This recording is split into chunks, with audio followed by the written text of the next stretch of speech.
Hello दोस्तों, welcome to my YouTube channel. आज आपका दिल्ली फॉरेस्ट गार्ड का एग्ज़ाम था। आज है 1 मार्च 2021 और आज से आपका दिल्ली फॉरेस्ट गार्ड का एग्ज़ाम स्टार्ट हुआ है और फर्स्ट शिफ्ट हो भी चुका है। जिन लोगों का भी फर्स्ट शिफ्ट था उनका एग्ज़ाम हो चुका है और उन्हीं के द्वारा कुछ क्वेश्चन आए हैं हमारे पास, उसी के बारे में आप सभी को बताएंगे। 100% रियल क्वेश्चन करवाएंगे जो आपके एग्जाम में 1 मार्च 2021 के एग्जाम में दिल्ली फॉरेस्ट गार्ड के एग्जाम में पूछा गया प्रश्न है। और उसके साथ VBI important GK extra fact भी बताएंगे और फ्री PDF भी आपको इसका दिया जाएगा। एक बार आप लोग सबसे पहले देख लीजिए कि आपके एग्जाम में जितने भी क्वेश्चन पूछे थे आज के दिन, उस सभी क्वेश्चन हमारे पास आ चुके हैं और सभी का रियल आंसर के साथ रियल क्वेश्चन करवाएंगे। तो जिनका भी आने वाला एग्जाम है, जिनका भी अभी एग्जाम नहीं हुआ है और आने वाला एग्जाम है, उनके लिए एक बहुत ही महत्वपूर्ण है। यह वीडियो उनके लिए महत्वपूर्ण है क्योंकि उनसे यह जानना जरूरी है कि कौन से क्वेश्चन कहाँ से पूछा जा रहा है, किस टॉपिक से क्वेश्चन ज़्यादा आ रहे हैं, कैसा कैसा क्वेश्चन पूछा जा रहा है। यह जानना आपके लिए बहुत ही आवश्यक है। तो अगर आपका भी आने वाले दिनों में है या दूसरा शिफ्ट में है तो आपके लिए यह वीडियो बहुत ही महत्वपूर्ण है, क्योंकि आज की इस वीडियो में हम लोग दिल्ली फॉरेस्ट गार्ड एग्जाम 2021 का एग्जाम एनालिसिस करेंगे। तो चलिए, आज है 1 मार्च और आज ही के दिन आपका दिल्ली फॉरेस्ट गार्ड का एग्जाम था। पहला क्वेश्चन हमारे पास आए हैं करेंट अफेयर से, जो आपके एग्जाम में पूछा गया था कि हाल ही में विश्व जैव ईंधन दिवस कब मनाया गया है। हाल ही में विश्व जैव ईंधन दिवस कब मनाया गया है, तो इसका राइट आंसर 10 अगस्त हो जाता। हाल ही में विश्व जैव ईंधन दिवस 10 अगस्त को मनाया गया था। जिस भी ऑप्शन में ABCD जिस भी ऑप्शन में आपका 10 अगस्त था, वह आपका राइट आंसर हो जाता। तो 10 अगस्त वाला ऑप्शन आपका राइट था। एक इंग्लिश का क्वेश्चन आया है कि Rohan is holding dash honour, ऐसे ही कुछ क्वेश्चन था। तो इसका राइट आंसर आर्टिकल यहाँ पूछा था तो एन हो जाता, एन आर्टिकल यहाँ आपका सही हो जाता। अगला प्रश्न आफ्टर से था, एक प्रीपोजिशन पूछा था, प्रीपोजिशन भरने के लिए पूछा था, जिसका राइट आंसर आफ्टर था। पूरा क्वेश्चन तो याद नहीं है, लेकिन जो आपके एग्जाम में एक प्रीपोजिशन से क्वेश्चन पूछा था उसका राइट आंसर आफ्टर हो जाता। अगला प्रश्न है, मन को आनंदित करने वाला किसे कहते हैं, मन को आनंदित करने वाले को क्या कहते हैं। यह हिंदी का क्वेश्चन है और पूछा था कि मन को आनंदित करने वाले को क्या कहते हैं, तो मनोरंजक कहते हैं। यह ऑप्शन सी में था और यह आपका सही था। मन को आनंदित करने वाला मनोरंजक, तो ऑप्शन सी इसका राइट आंसर हो जाएगा। जिनका भी आने वाला एग्जाम है वह वीडियो में शुरू से लेकर अंत तक जरूर रहिएगा, क्योंकि अंत में आपको हम बताएंगे कि किस टॉपिक से कितने प्रश्न पूछे गए और आपको लास्ट समय में क्या क्या पढ़ना चाहिए। अगला जड़ का विलोम पूछा था, जड़ का विलोम शब्द पूछा था, तो इसका राइट आंसर चेतन होता। ए नंबर ऑप्शन में था चेतन और यही आपका राइट आंसर होता। जड़ का विलोम शब्द चेतन हो जाता। अगला पूछा था करंट अफेयर्स का सवाल है, सुशासन दिवस भारत में कब मनाया जाता है। सुशासन दिवस भारत में कब मनाया जाता है, तो सुशासन दिवस भारत में 25 दिसंबर को मनाया जाता है। सुशासन दिवस भारत में कब मनाया जाता है, 25 दिसंबर को मनाया जाता है। एक नेशनल पार्क से क्वेश्चन था कि फूलों की घाटी राष्ट्रीय उद्यान किस राज्य में स्थित है। अब राज्य पूछा था या क्या पूछा था ये तो पूरा नहीं क्वेश्चन आ पाया है, लेकिन फूलों की घाटी से एक क्वेश्चन जरूर था। तो फूलों की घाटी अगर राष्ट्रीय उद्यान पूछा होगा तो यह उत्तराखंड में है। फूलों की घाटी राष्ट्रीय उद्यान अगर पूछा होगा तो यह उत्तराखंड में है। अगला पूछा था भारत के किस राज्य में सबसे बड़ा वन क्षेत्र है, तो MP में आप सभी जानते हैं कि मध्य प्रदेश में सबसे बड़ा वन क्षेत्र है। अगला पूछा था कि भारत और किस देश के बीच संयुक्त सैन्य अभ्यास 1 से डेजर्ट नाइट 21 आयोजित किया जाना है, तो इसका राइट आंसर फ्रांस हो जाएगा। यह करंट अफेयर्स का सवाल है और इसका राइट आंसर फ्रांस होता। अगला पूछा था गाइडेड पिनाका क्या है। गाइडेड पिनाका क्या है, तो बहु रॉकेट लॉन्चर है। गाइडेड पिनाका जो है एक बहु रॉकेट लॉन्चर है। अगला पूछा था ऑर्थोडॉक्स का एंटोनेम पूछा था। ऑर्थोडॉक्स का एंटोनेम तो हेरेटिकल इसका राइट आंसर हो जाता। ऑर्थोडॉक्स का एंटोनेम हेरेटिकल होता है। अगला एक रीजनिंग का क्वेश्चन था कि QN RP TS और WW दिया था और बीच में डैश का चिन्ह दिया था, तो यहाँ क्या भरना था, तो यहाँ AB भरा था। AB आपके जिस भी ऑप्शन में था वह आपका राइट आंसर हो जाता। अगला प्रश्न पूछा था आर्टिकल 343 के बारे में। आर्टिकल 343 के बारे में एग्जाम में पूछा था।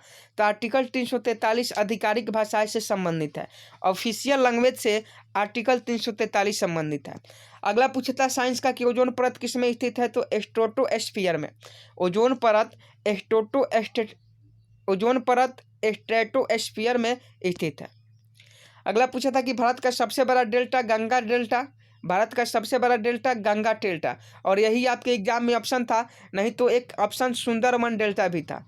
तो सुंदरवन डेल्टा जिन भी लगाया है, जो भी लोग लगाए हैं उनका गलत है, गंगा डेल्टा इसका सही आंसर है। अगला पूछा था मनार की खाड़ी कहाँ है। मनार की खाड़ी कहाँ है। तो मनार की खाड़ी आपका हिंद महासागर में है। मनार की खाड़ी कहाँ है, हिंद महासागर में है।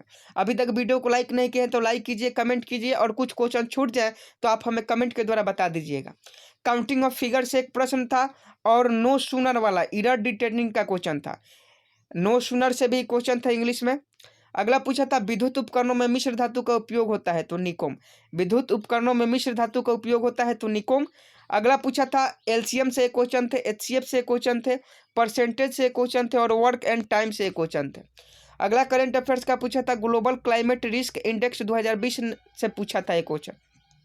ग्लोबल क्लाइमेट रिस्क इंडेक्स 2020 से क्वेश्चन पूछा था कि भारत कौन नंबर स्थान पे था ग्लोबल क्लाइमेट रिस्क इंडेक्स में। तो भारत 7वें स्थान पर था। भारत कितने स्थान पर था। तो भारत जो था वह 7वें स्थान पर था। अगला है कि गर्म करने पर चालक का प्रतिरोध क्या होता है। तो घटता है। ऑप्शन बी इसका राइट आंसर हो जाता है। गर्म करने पर चालक का प्रतिरोध घटता है। क्वेश्चन अगर कुछ छूट जाए तो शेयर क्वेश्चन जरूर कीजिएगा आप लोग हमारे साथ। अगला पूछा था 1916 में कांग्रेस के लखनऊ अधिवेशन में अध्यक्षता किसने की। 1916 के कांग्रेस के लखनऊ अधिवेशन में अध्यक्षता किसने की। तो अंबिका चरण मजमूदार ने 1916 में कांग्रेस के लखनऊ अधिवेशन की अध्यक्षता की। अगला पूछा था पानी में घुलनशील विटामिन कौन से है। तो पानी में B+C घुलनशील विटामिन है। अब आपके ऑप्शन में बी था या सी, ये तो आप ही जानते हैं, लेकिन B+C विटामिन जो है वह पानी में घुलनशील होता है। तो अगर बी था तो बी सही हो जाता, सी था तो सी सही हो जाता, और दोनों था तो दोनों सही हो जाता। लोकसभा का आर्टिकल पूछा है। तो लोकसभा का आर्टिकल आपका 81 होता है। लोकसभा का आर्टिकल 81 होता है। और जिनका आने वाला एग्जाम है वो याद रखिएगा, अगर संसद का आर्टिकल पूछे तो 79, राज्यसभा का आर्टिकल पूछे 80, और लोकसभा का आर्टिकल पूछे 81। इसका याद करने का तरीका है सरला। सरला में 179, र 80 और ल 81, मतलब संसद 79, राज्यसभा 80 और लोकसभा 81। बौद्ध संगति से प्रश्न थे। तो बौद्ध संगति से पूरा हम प्रश्न ही लेकर चले आए हैं। बौद्ध संगति आपके 4 हुए। फर्स्ट राजगृह में अजात शत्रु के शासनकाल में हुआ। सेकंड वैशाली में काला अशोक के शासनकाल में हुआ। थर्ड पाटलिपुत्र में अशोक के शासनकाल में हुआ। फोर्थ कश्मीर में कनिष्क के शासनकाल में हुआ। अगला प्रश्न था पेंटागोनिया मरुस्थल कहाँ है। तो पेंटागोनिया मरुस्थल जो है वो अर्जेंटीना में है। पेंटागोनिया मरुस्थल अर्जेंटीना में है। अगला पूछा था रेबीज का वायरस का नाम क्या है। तो रेबीज का वायरस का नाम रेहल्डो वायरस है। रेबीज का वायरस का नाम रेहल्डो वायरस है। आपके जिस भी ऑप्शन में था यह आपका सही आंसर हो जाता। अगला पूछा था फिजियोलॉजी या मेडिसिन की खोज के लिए नोबेल पुरस्कार किसे मिला। तो फिजियोलॉजी या मेडिसिन की खोज के लिए नोबेल पुरस्कार हार्वे जे अल्टर को मिला। अगला पूछा था आईएमएफ से क्वेश्चन था। तो स्थापना इसकी 27 दिसंबर 1945 को होती है।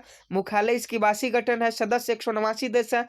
अध्यक्ष क्रिस्टलिना जॉर्जिवा है। तो जिनका आने वाला एग्जाम है आईएमएफ के बारे में याद रखिएगा। WFP से भी क्वेश्चन था। तो इसकी स्थापना 19 दिसंबर 1961 को होती है। मुख्यालय रोम इटली में होती है। तो अभी तक इतने ही क्वेश्चन आप सके हैं जिन्हें पूछे गए थे।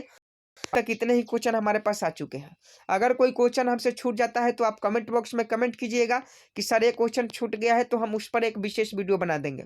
और जिनका भी आने वाले शिफ्ट में एग्जाम है या अगले दिन एग्जाम है, उनके लिए यह बहुत ही इंपॉर्टेंट है कि वह कांग्रेस के महत्वपूर्ण अधिवेशन देख कर जाए, राष्ट्रीय उद्यान को देख कर जाए, और विटामिन के बारे में थोड़ा सा जान कर जाए। हिंदी में विलोम शब्द पर्यायवाची शब्द देख लीजिएगा, क्योंकि वहां से आपके एग्जाम में क्वेश्चन बन रहे हैं। और इसका जिन लोगों का पीडीएफ चाहिए, जिन लोगों का इसका पीडीएफ चाहिए, उस चैनल को सब्सक्राइब कर कमेंट बॉक्स में पीडीएफ लिखे।